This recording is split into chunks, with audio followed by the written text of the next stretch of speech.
very susceptible to the oxidation. If you hold and stand for 2 hours, this homogenous oxidized and produce a black compound. And it is one of the ways to distinguish and actually to determine the presence of the alkaptonuria. And again, this is a genetic disorder. Another disorder is albinism. And unfortunately, you know, we have Imam Khomeini Hospital in Tehran, okay? And we have the actually metabolic disorder for amino acid. And we have a large department in there. And when I'm a student, when I study this disorder, I think this is not important, okay? But unfortunately, we have a lot of cases in Tehran, in other cities of Iran, and actually all over the world, they have a deficiency of the catalytic enzyme, especially for amino acid, unfortunately. If you actually go to the Imam Khomeini Hospital, to the metabolic center, you can encounter with the actually high rate of the prevalence of this disorder. So maybe at the first glance, it's actually it's difficult to memorize. Okay, why I have to study all these points. Okay, for example, I don't know. It's no matter. It is the amino acid. I don't know, ketogenic, glucogenic. What is the resulting compound? Okay. If you don't have any basic information regarding the metabolism, if you have this case, if you encounter with this case, you cannot actually understand the principle and basis of your patient. Okay, for example, for alkaptonuria, you have have this information. You have a baby and you take a urine sample, and you observe this is a black, okay? If you are familiar with the metabolism of the amino acid, for example, tyrosine, you became actually suspicious to some disorder regarding to the tyrosine. So you can advise them, please control the intake of tyrosine in your diet, okay? So it is actually basis of the understanding the metabolic pathway. Okay, maybe at the first glance it is so difficult. Why I have to study? We have a homogeneous deoxygenase. I don't know phenylalanine hydroxylase. Maybe you're remembering the name of enzyme at first may be difficult, but you have to understand the concept, because you want to prescribe for your patients, okay, to help them to control their symptoms, okay? So you should know the principle and the basis of the disorder, especially genetic disorder, okay? They are sometimes mortal, okay? But if you understand the concept of the actually origin of the disease, very simply you can control and you can inhibit from the death of many patients, okay? So it is important to understand for example, the origin of the disease, actually the concept of the metabolic disorder, especially amino acid, because as I mentioned, unfortunately they are very prevalent, okay? Another disorder is albinism, and as I mentioned, albinism is a deficiency during the tyrosine, because by the several pathways, finally tyrosine actually converts to the melanin.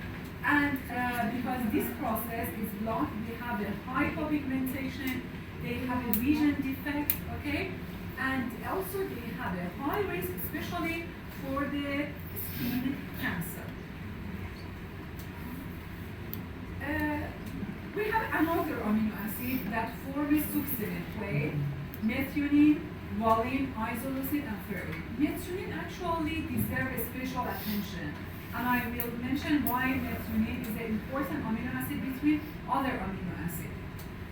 Actually, methionine is an important amino acid because it can help to the providing some important compound. For example, methionine after condensation, actually by ATP, it produces a compound and the name is S, adenosyl methionine. So this sulfur-containing amino acid, methionine, actually comes from essential the sulfur for cysteine synthesis come from essential from methionine. So if you have a deficiency of methionine, can you produce cysteine? No. Why? Because cysteine is a sulfur-containing amino acid. Okay? When you want to provide this sulfur, you can actually take it from methionine. Okay? And another importance of the methionine is the providing of S-adenosyl methionine. Actually, in a several pathways regarding to the, for example, metabolism of the catecholamine, epinephrine, norepinephrine, in any part of the body during the metabolism, sometimes you require to transfer methyl group. Okay? For example, you have to add a methyl group to one substrate.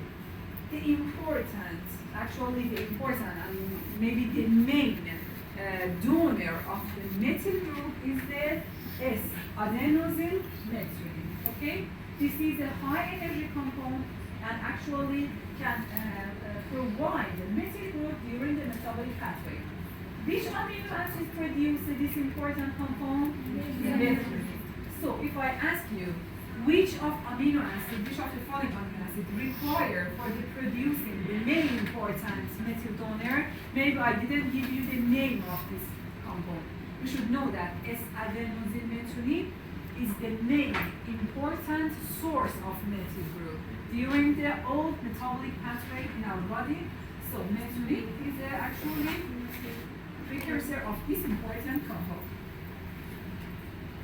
Methionine, as I mentioned in the previous slide, after condensation with the ATP, convert to the S-adenosyl methionine. One of the important actually aspect is here. After conversion of methionine to the S-adenosyl methionine, we need a source of energy as ATP. Okay? But please pay attention to the resulting compound from ATP. Is there any phosphoric group in the S-adenosyl methionine? No. So during the whole metabolic process, we have a unique reaction, and in this reaction we require ATP, but the product does not contain any ATP. You know, because in some pathway ATP convert to the ADP. Okay, we have, for example, phosphoglucose. Okay, and sometimes ATP convert to the AMP. Okay, again it releases to actually pyrophosphate. Okay, but in this unique enzymatic reaction, ATP actually release all this phosphor. So the resulting compound and S-adenosyl methionine does not contain any phosphor. Okay, methionine convert to the S-adenosyl methionine and convert this product can convert to the homocysteine. Actually, I remember we have a session regarding to the vitamin together. Yeah, do you remember the metabolism of the folic acid? The interconversion of the actual interaction between folic acid and B12, okay?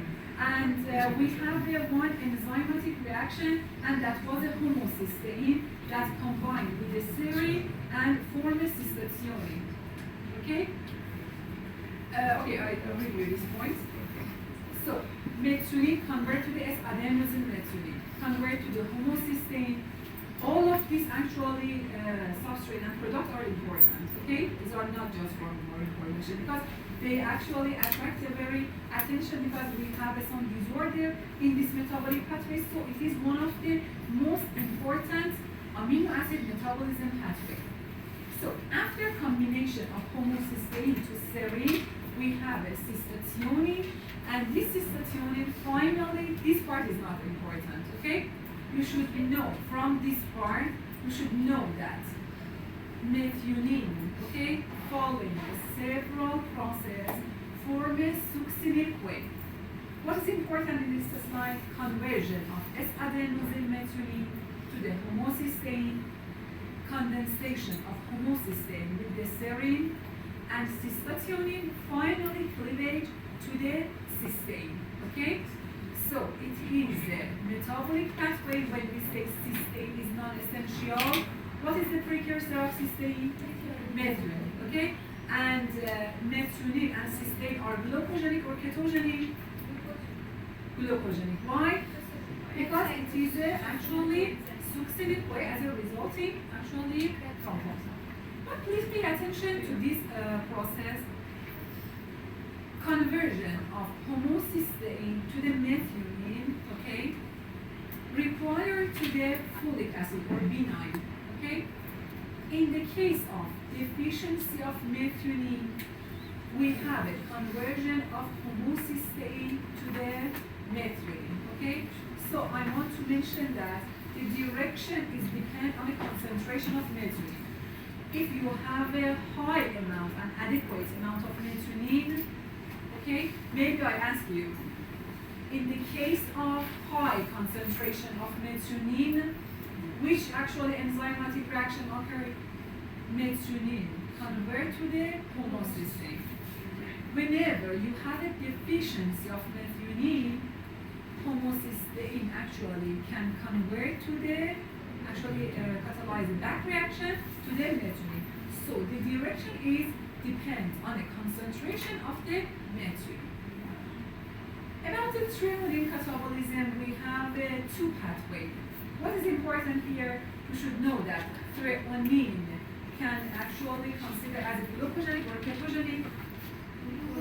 Glucogenic, because maybe in a dehydrogenation produce a pyruvate, or from actually non-oxidative deamination from the previous session, we have a specific oxidative, non-oxidative deamination. One of them was threonine, okay? Following the non-oxidative deamination, produce a succinyl way. Okay, do you want to have a rest? Yes.